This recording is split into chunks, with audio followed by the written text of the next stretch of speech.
mendoakan buat junjungan kita Muhammad SAW, yang mana atas kesempatannya saya dapat mengikuti ujian akhir semester, yaitu komunikasi antar pribadi, dan dosen pembimbing saya yaitu Ibu Emi Karnansyah MPD.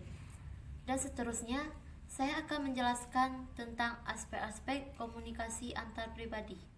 Saya Windy Bayani dari lokal BKPI 2A. Yang pertama, aspek-aspeknya keterbukaan. Keterbukaan merupakan hal-hal yang penting dalam berkomunikasi. Keterbukaan yang dimaksud adalah kesediaan untuk mengakui perasaan dan pikiran sebagai milik setiap orang dan harus bertanggung jawab atasnya. Seterusnya, empati merupakan kemampuan seseorang untuk mengetahui hal yang sedang dialami oleh orang lain pada suatu saat tertentu dari sudut pandang orang lain melalui kacamata orang lain. Berempati adalah merasakan atau seperti yang memahaminya. Orang yang berempati mampu memahami motivasi dan pengalaman orang lain, perasaan dan sikap orang lain.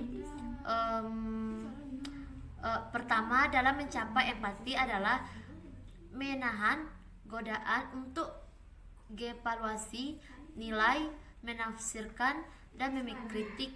Reaksi tersebut dapat menghambat pemahaman.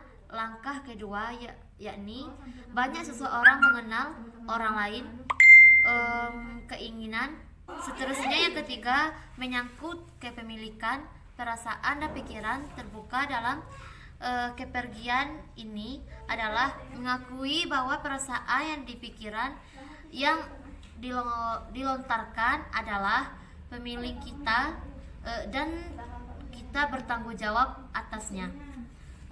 Pengalaman, kemampuan, dan ketakutan, maka makin mampu melihat dan merasakan hal-hal yang dialami orang lain. Langkah ketiga, mencoba merasakan hal yang sedang dirasakan orang lain dari sudut pandangnya. Dan seterusnya, dukungan.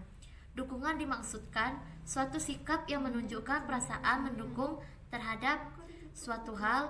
Sikap mendukung dapat dilihat dalam tiga hal, yaitu A. Deskriptif, bukan evaluatif. Dalam komunikasi yang beranda menilai, seringkali mampu seseorang bersikap defensif, namun bukan berarti semua komunikasi evaluatif menimbulkan reaksi defensif. Orang serikat reaksi terhadap evaluasi positif tanpa sikap defensif, namun evaluasi negatif tidak selalu menimbulkan reaksi positif tanpa sikap defensif, namun evaluasi negatif tidak terlalu meninggalkan reaksi defensif maksudnya. Dan seterusnya, yang B, spontanitas. Gaya spontanitas dapat menciptakan sesuatu dukungan. Orang spontan dalam komunikasi dan terus tentang serta terbuka dalam mengutarakan pemikirannya dan bereaksi dengan cara yang sama, terus terang dan terbuka. Sebaliknya, seseorang merasa bahwa orang lain itu menyembunyikan perasaan yang sebenarnya dan mempunyai rencana atau strategi tersembunyi, maka seseorang yang akan bereaksi secara defensif. Dan seterusnya, yang C, profesionalisme, artinya bersikap alternatif dan berpikiran terbuka serta bersedia mendengar pandangannya yang berlawan dan bersedia mengubah posisi jika keadaan mengharuskan. Bila seseorang bertindak secara proporsional, yaitu dengan pikiran terbuka, dengan kesadaran pemenuh bahwa orang lain mungkin saja keliru dan dengan kesediaan untuk mengubah sikap dan pendapatnya, maka orang tersebut dapat didorong atau didukung. Dan seterusnya, sikap positif. Komunikasi interpersonal terbina jika orang memiliki sikap positif terhadap mereka sendiri dan perasaan positif untuk situasi komunikasi yang pada umumnya sangat penting untuk interaksi yang efektif. Sikap positif dalam komunikasi antar pribadi dapat dikomunikasikan melalui sikap dan dorongan. Sikap positif mengacu pada sedikitnya dua aspek dari komunikasi antar pribadi, yaitu komunikasi antar pribadi terbina jika orang memiliki sikap positif dan terhadap diri mereka sendiri. Seterusnya, perasaan positif untuk situasi komunikasi pada umumnya sangat penting untuk direaktif dan efektif. Dorongan dipandang sangat penting dalam analisis transaksional dan dalam interaksi antara manusia secara umum. Perilaku mendorong, menghargai keberadaan dan pentingnya orang lain. Perilaku ini bertentangan dengan bereaksi secara jujur terhadap stimulus yang datang. Dan seterusnya, pengertian sensitivitas budaya. Sensitivitas budaya adalah pemahaman dan toleransi terhadap semua gaya hidup dan kebudayaan. Sensitivitas antar budaya dibentuk oleh berbagai variabel, yaitu kompleks dan saling berhubungan. Selain keterikatan pada nilai budaya, variabel yang juga akan berhubungan pada sensitivitas antar budaya adalah intensitas kontak dengan budaya lain serta beberapa kualitas pribadi seperti keterbukaan pada ambiguitas. Pedersen pada tahun 1994, dan pemahaman cara pandang terhadap perbedaan budaya, keyakinan dan sikap.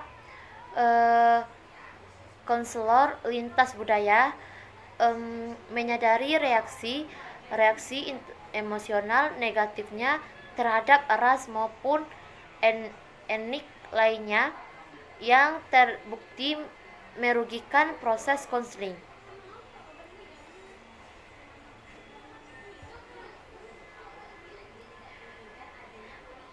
Dan seterusnya, konselor lintas budaya menyadari stereotipenya dan pro-conflict notions mempengaruhi bagaimana ras budaya etnis berpengaruh pada pembentukan pribadi, pemilihan pekerjaan, gangguan psikologis, ketepatan dan ketidakketepatan pendekat konseling.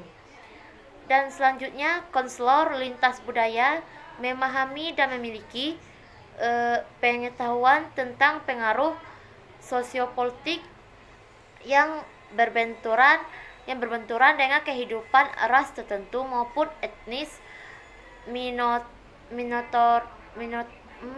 minoritas. Dan seterusnya, keterampilan konselor lintas budaya cukup mengenal riset yang relevan dan penemuan mutakhir tentang kesalahan mental, gangguan mental pada berbagai ras etnis. Dan selanjutnya, konselor lintas budaya aktif terlihat dengan individu dari minoritas tertentu di luar setting konseling. Dan tingkat perbedaan budaya. Unsur-unsur budaya yang dibawakan oleh organisasi pada lembaga-lembaga sosial dapat mempengaruhi apa-apa yang dilakukan dan pemikiran oleh individu. Tingkat pendidikan yang ingin dicapainya, tujuan-tujuan dan jenis-jenis pekerjaan yang dipilihnya, realisasi yang kelompok yang dimasukinya. Hal ini menimbulkan tingkat-tingkat perbedaan budaya dan sangat besar. Dan secara garis besar ada 3 tingkat perbedaan budaya. Tingkat internasional, Amerika, Indonesia, Jepang, dan Cina. Dan India terlihat perbedaan yang amat nyata seperti hal dalam cara berpakaian, bahasa, cara berpikir, dan tingkah laku. Perbedaan budaya dalam tingkah kelompok etnik di daratan Cina atau India masing-masing dapat dijumpai berbagai subkultur Cina atau India.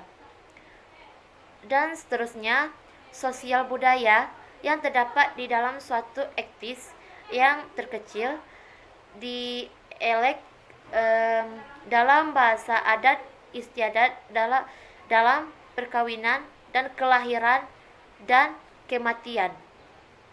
Dan seterusnya, saintifikitas budaya dalam konseling. Budaya merupakan sesuatu yang ada dalam setiap diri individu.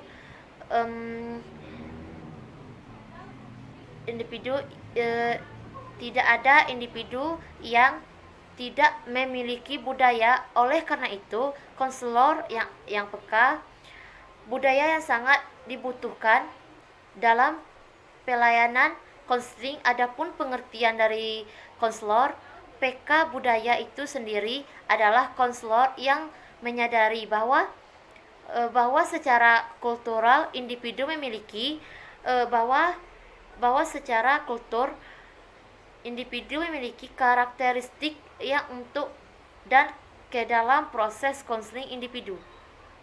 Bahwa karakteristik unik tersebut, penerapan konseling lintas budaya mengharuskan konselor sensitif atau peka dan tanggap terhadap adanya keteragaman budaya dan adanya perbedaan budaya antara klien yang salah dengan klien yang lain.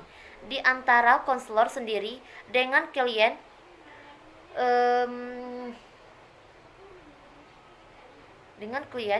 konselor harus dasar akan implikasi intensitas budaya terhadap proses konseling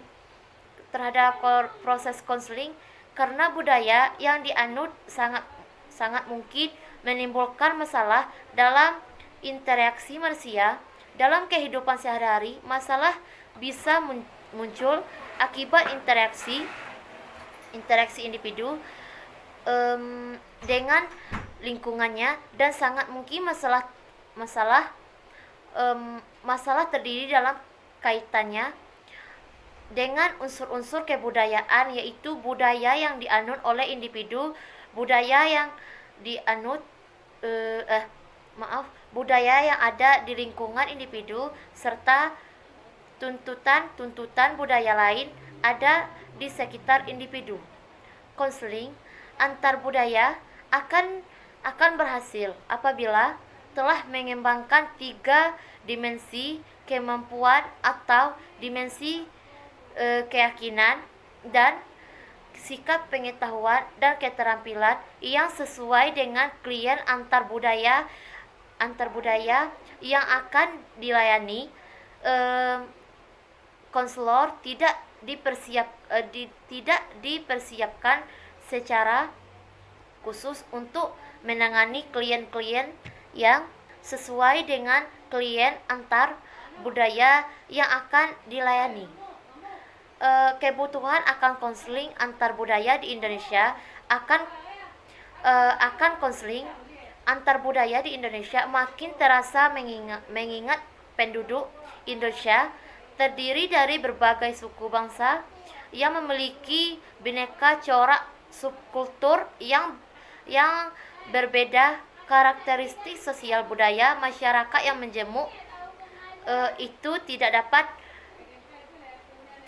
diabaikan dalam perencanaan dan penyelenggaraan bimbingan dan konseling.